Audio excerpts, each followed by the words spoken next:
भारत के प्रधानमंत्री अमेरिका जाकर ये कहते हैं कि भारत में धर्म और जाति के आधार पर कोई भी भेदभाव नहीं होता, लेकिन कई करोड़ों ऐसे केस हो गए जो पुलिस स्टेशन तक पहुंचा ही नहीं होगा। गांव के लोगों ने शायद दबा दिया होगा, कुछ दबंगों ने दबा दिया होगा, या कुछ बड़ी जाति वालों ने इस केस को वैसे ही रफा दफा कर दिया होगा।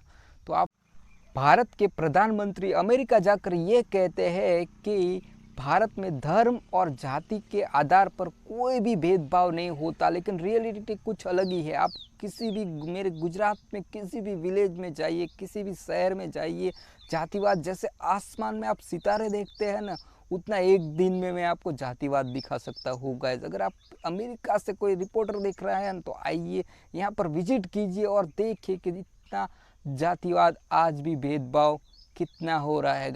एक छोटी सी बहू को दलित की बस्ती के उसके ही सामने उसको मारा गया, पीटा गया, और फिर वहाँ से उस गांव से सारे दलित घर बंद करके चले गए, लेकिन वहाँ सरकार ने शायद कुछ नहीं किया होगा।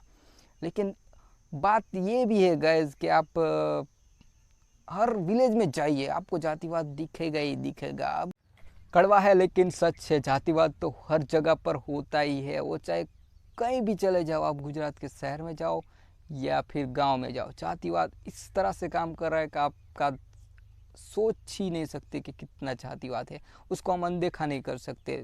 सभी को साथ आकर सभी को सपोर्ट करना पड़ेगा, तब जाके ये बात क्लियर हो सकती है। लेकिन ऐसा बिल्कुल हो नहीं सकता, क्योंकि इतना जातिवाद फैल गया हुआ है ना कि ये कलंक है। हम बाहर के देशों को ये देखा नहीं सकते कि हमारे यहाँ ये इतना जातिवाद है, लेकिन हमको वहाँ भी सच बोलना पड़ेगा, तब जाके ये सॉल्यूशन होगा कि हमारे देश की अब बदनामी हो रही है इन जातिवादी प्रथा के आधारित।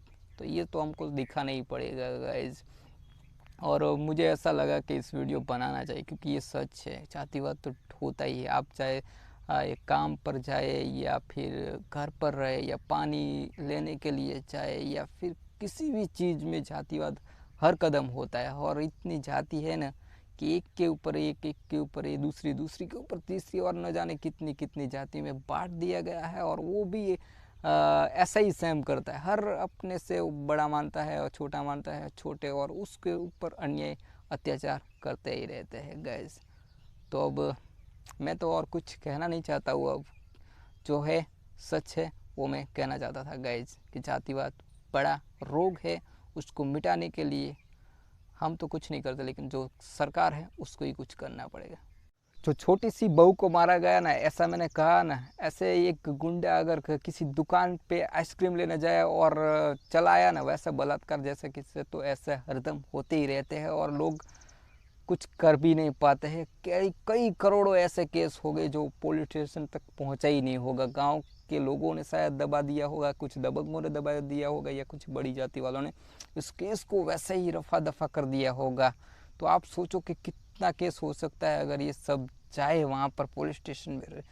तो यार मैं सोच भी नहीं सकता यार कि कितने केस हो गए इस जातिवाद के खिलाफ। लेकिन कई केस ऐसे होते जो दब जाते हैं, वहाँ पर पहुँचते ही नहीं पुलिस स्टेशन, गांव में ही दबाया जाता है। तो ऐसी हालत है गांव और शहर की और गुजरात।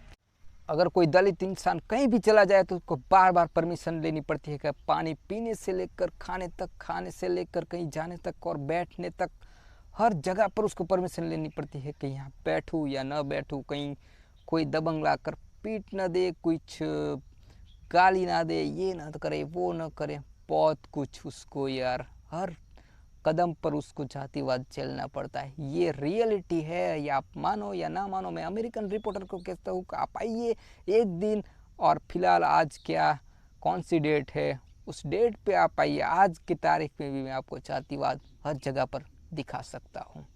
यह रियलिटी है भारत की, गुजरात की।